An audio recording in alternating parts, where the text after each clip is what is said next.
Hello, it's me again with another deck tech, this time for a deck that I like to call Aurok Aggro. I've been very focused on tournaments for the last little bit, and I just wanted to try to build the best 3-deck tournament lineup that I possibly could. And I ended up bringing this deck that I created mostly from scratch, kind of just using Swim's idea for the core and running an extremely different shell, to a couple tournaments. And I'm happy to say that I lost a lot with this deck in those tournaments, but the moment I stopped being focused on tournaments and yesterday just did a bunch of laddering, I played only this deck and got from bottom of platinum to diamond in a single day. And so I'm going to talk to you about why I think, this Aurok aggro deck, which is it's essentially like an aggro Bilgewater Noxus deck that just runs the best possible aggro top end right now in the form of Aurok Glinthorn and Citrus Courrier.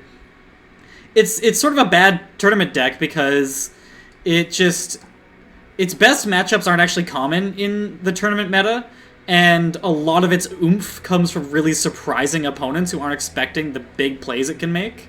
So if you're in an open decklist kind of situation, that just doesn't really work. But its best matchups are it beats the crap out of Burn aggro, it beats the crap out of Karina control, and it beats the crap out of Misfortune Scout, plus kind of has a favored matchup against Elusives. So on the ladder, where that's almost all of the meta, it's doing extremely well and is definitely a deck to be playing. I just am probably personally going to be dropping it because I want to bring stuff to tournaments. And in the future of my stream, and I'll actually be streaming tomorrow, which is the 13th, and Friday the 15th, I want to be exploring. You can kind of see right here, I've got a lot of decks I want to explore. Just like really weird ideas for the most part, and some tournament decks I haven't had a chance to play with to try to find stuff that I think could be really good. But for now, let's talk about why this specific deck is good and why I think you should play it. So as I mentioned, the core of this deck is basically to take Aurok Glinthorn and Citrus Courrier together and sort of do some stuff that builds around them really well. Aurok Glinthorn is like an amazing, I think, like new archetype defining card for aggro. Good aggro decks in Runeterra, because the game kind of like favors mid-range and in general this sort of like blockers advantage thing so much, is that you need to get a way to get around the opponent's blockers. Burn does this because they have a way to deal damage directly to the Nexus. Elusive does this because they're able to just go directly under the blockers. And then, like, MF Scout is doing some stuff where you're just, like, unable to block the same units repeatedly. They've got a lot of challengers, and then, of course, Misfortune herself does Nexus damage and wears down blockers, etc. Or Glinthorn gives, like, the next obvious way you could do something like this by stunning the opponent's blockers and making them unable to block. What's so amazing about this is that it happens at burst speed. This isn't a skill. As soon as you attack with Aurok Glinthorn, all of your opponent's damaged blockers are gone. So you then also probably want to run something like Citrus Courrier, which benefits from Glinthorn because Rally just benefits from having the opponent stunned. Rally is also just generally a really strong thing to do in an aggro deck, so it's just a really powerful card. And also the heal actually shores up the burn matchup a lot more than you'd think it would, just only healing 3. The difference between my build and what Swim kind of tried very briefly and quickly gave up on is that I'm actually trying to enable Aurok Glinthorn and Citrus Courrier a lot more than he was. The way I'm doing that is playing Make It Rain as 3 copies and Blade's Edge as 3 copies. What these cards do is cheaply turn on Plunder for the Citrus Courrier and cheaply make non-damaged opponents' units damaged.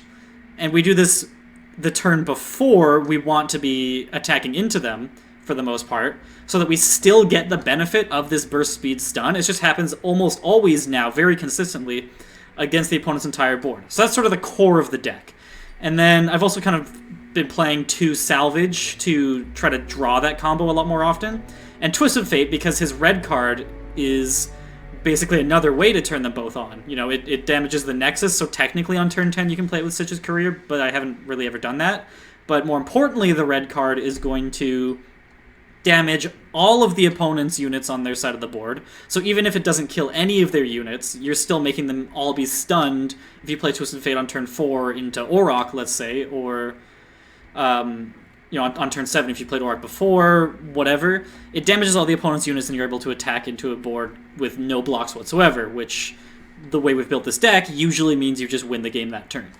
The way I'm supporting that core is by playing this aggro shell, where I just take sort of the best cards for being aggressive in these colors together, so we are able to start whittling down the opponent a bit, using up their resources, making their units a little damaged, and then we already have this huge aggressive board once it's time to do the Aurok Glinthorn or Citrus Courrier thing.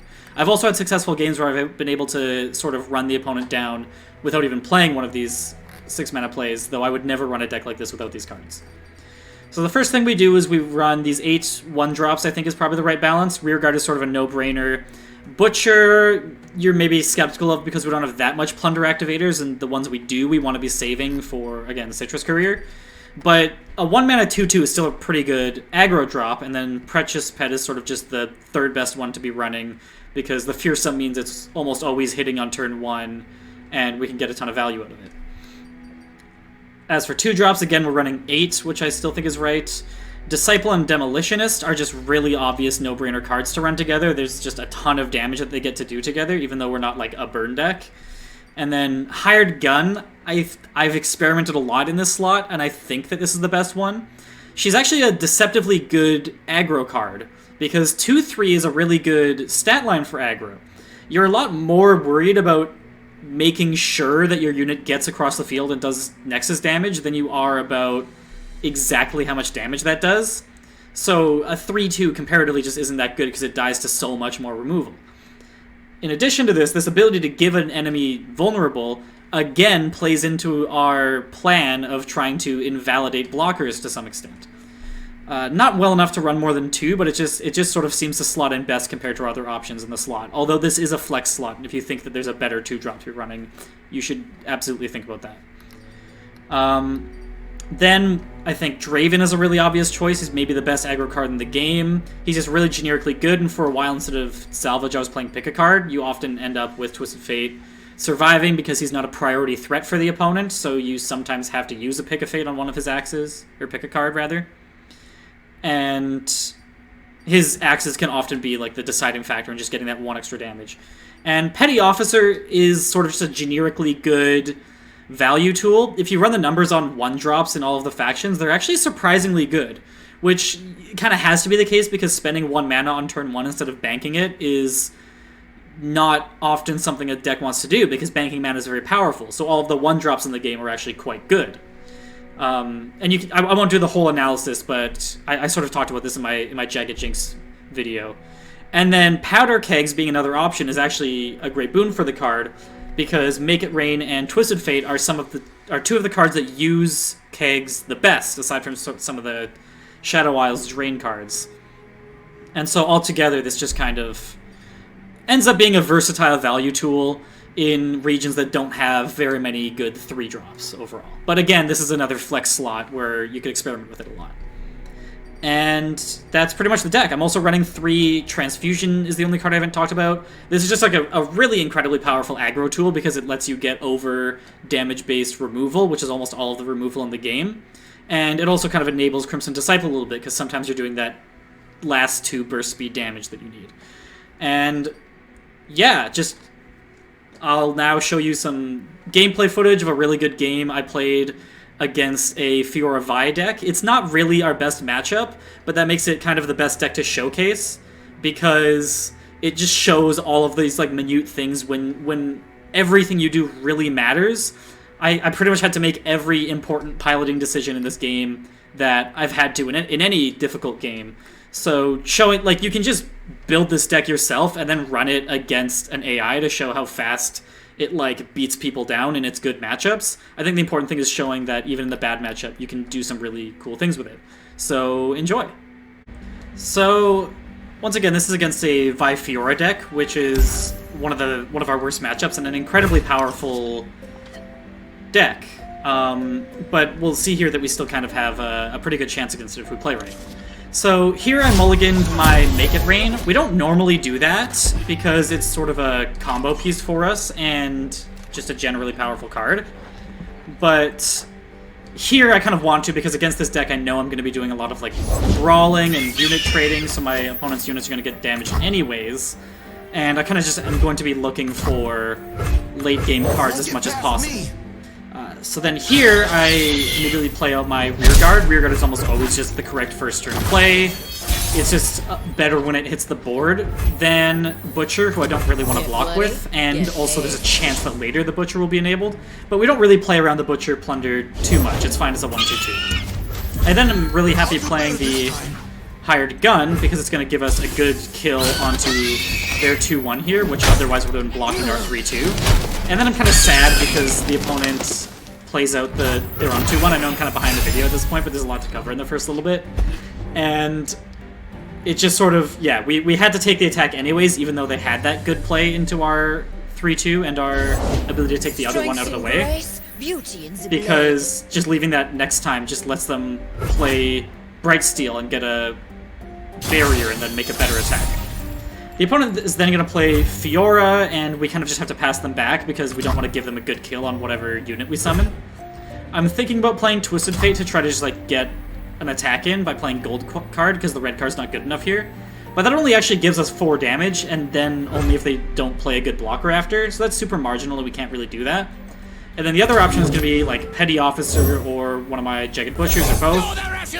And I end up deciding Petty Officer because Keg is going to let us enable the Twisted Fate gold card a little bit. Next turn, we're able to play it and threaten a kill on Fiora, and then they're going to have to block it somehow. I think in hindsight this is a misplay. Getting a 1-drop here would have been really powerful. And we don't end up really using the Keg at all. Of course, the opponent is able to, right here, just play a stronger unit than the Fiora, or just open attack and kill the Keg, so we were kind of in a lose-lose situation. They ended up playing a stronger unit. We have to choose between, oh, do we want to stun Vi here and just kind of make it so they can't challenge an important unit, or do we want a red card and just set up a really good attack next turn? And red card kind of has to be correct here. We almost always want to be attacking with the Aurok Glinthorn on turn 6, and this is a deck against which is kind of safe to play something like that. They're only gonna, the worst thing they're gonna do, even if they have like 9 mana up, which they will next turn, is play another blocker. But playing Aurok Glinthorn means we're removing 3 blockers, so them getting back that 1 blocker is worth the action we're gonna give them. You'll also notice that because we have a Keg, this is gonna damage Vi. That looks kind of good, because that means we're gonna stun her next turn. But they're always going to challenge something with Vi anyways, so it doesn't actually give us any real value. It's all that really did in this game is damage the enemy's Nexus 1 more, and that that'll kind of be important, but we can't really predict that that'll be important right now. So I still think that the 1-drop, and a 1-drop probably would have done that better anyways. So the opponent's here deciding how they want to challenge our units. They take a little bit of time to decide. They end up going with this, like they flip back and forth the pesky officer, or petty officer rather, and you know, this seems good to me. Twisted Fate is okay to get off the board. The opponent doesn't know whether I'm playing a deck that's trying to enable it. I am not, but it's just you're gonna be killing something, so why not? And then we managed to get incidental value on our Jagged Butcher because of the red card, which, as I mentioned before, is something that happens a lot. Playing Twisted Fate on 4 is, or on 5 is a lot more common than on 4, because we can get incidental value out of it like that, and it just gives the opponent less time to recover from taking damage on all their units before we drop Aurok Glinthorn, which we have now done, and this is the exciting part. Now the opponent, who previously had 2 really good blockers and I had a few weak attackers, now has no blockers and I have a really good attacker. They end up playing the Loyal Badger Bear, which is a fairly good play. You have to assume they don't have like a good 6-mana play. And even if they did, dropping something like Cithria is not a better blocker. So that looks pretty good for them. I have the opportunity to use my Transfusion to try to kill Loyal Badger Bear and save my Butcher. That's not really what we're looking to do with Transfusion, though. Like I said, it's mainly there to help get over removal, but I know that this deck doesn't really run damage-based removal. What's so good about using Transfusion to get over removal while you're attacking is that you both gain the benefit of, oh, now my 3/3 doesn't die and it still hits, so this was a 3 damage for 2 mana, but I also do an extra 2 damage for that same 2 mana. So we don't get that by killing the Badger Bear, and also we're not worried about the damage the Badger Bear will do to us because we have a lot of health and we're the beatdown in this situation, meaning we're trying to end the game faster and the opponent's more trying to stall it out if they're playing correctly. So leaving a damage blocker on the field when we have 2 Aurok Glinthorns is fine.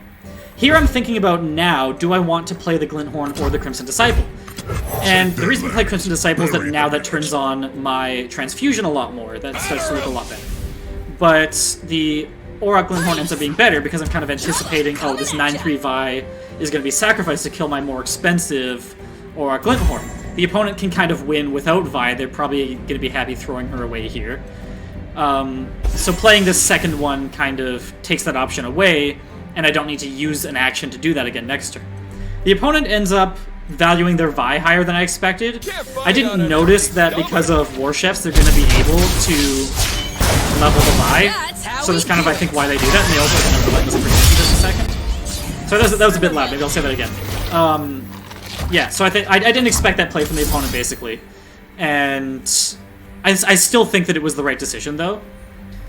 It's unclear to me a little bit whether that was a misplay from the opponent. I don't think it was, because once I do have 2 Aurok Glinthorns down, the killing one of them has low value, because the 6/6 body isn't the main reason we want to run this card. It's the effect, right? We'll still have the effect if they sacrifice Vi to kill one of them, but they won't have their Vi, which is sort of a value tool. So they end up deciding that using Vi to just kill 2 of our blockers, since they know that they have Relentless Pursuit, is just the higher value option. And that kind of makes sense to me. So here what we're thinking about, as we almost always are on these turns, is what block can I do that eliminates the most blockers for the opponent? So we don't want to block this 4-3 Badger Bear, which we normally would want to block, and instead want to block this 2-3 War Chefs. The reason for that is the Badger Bear is damaged, but the War Chefs is not. So by killing the weaker War Chefs, we're able to eliminate a blocker who's going to be around next turn. And then it just comes to down to wanting to take less damage. I think I should have blocked the 4-3 instead of the 5-2, because next turn it's all the same. 2 damage doesn't matter versus 3, but having a 2 health Aurok Glinthorn gives us a better target for transfusion. I'm tempted to take the salvage. I'm tempted to take the salvage right here, because then we get more cards, we get to see what our action is going to take. But I also know that I'm just going to open attack, so I decided not to not give the opponent information. I then make the same mistake I just said I wasn't going to make, and once the opponent gives me a situation where I'm happy to pass, I just do it anyways for no reason. This gives the opponent information that I'm happy letting this through as is, because I'm about to pass you. Putting the opponent down to 6 while I have a way to do 2 damage to the opponent here with the transfusion and the Crimson Disciple is great. You know, the opponent's at 2, I have a guaranteed burst speed 2 damage. By passing back to the opponent, I give them the opportunity to, okay, well now they can kill Aurok Glinthorn, but I have a transfusion anyways, so this gives us an even better position where now we're doing 8 damage to the opponent and winning. There's possibly some counterplay they could have done, something like a Purify could have been in hand, and then we still would have been fine. But I'm still kind of happier just like reducing the number of actions the opponent can take. And with that, we've won the game, and plot twist, this was actually the very game where I became Diamond ranked. What a great final boss, right, friends? Well, anyways, that's sort of the deck tech. I got to show you a lot of tricks that the deck is capable of pulling off. Like I said before, I wouldn't try to take this to a tournament because it's hard to build a lineup around, but it's a really, really amazing laddering deck that I would definitely recommend picking up and maybe tinkering with a little bit. Remember to check out my stream tomorrow that I mentioned. I'll be streaming tomorrow, Wednesday the 13th, from probably something like 6 or 7 to 9 to 10 Eastern Time, and Friday more of an afternoon, like 1 to 6. See you then.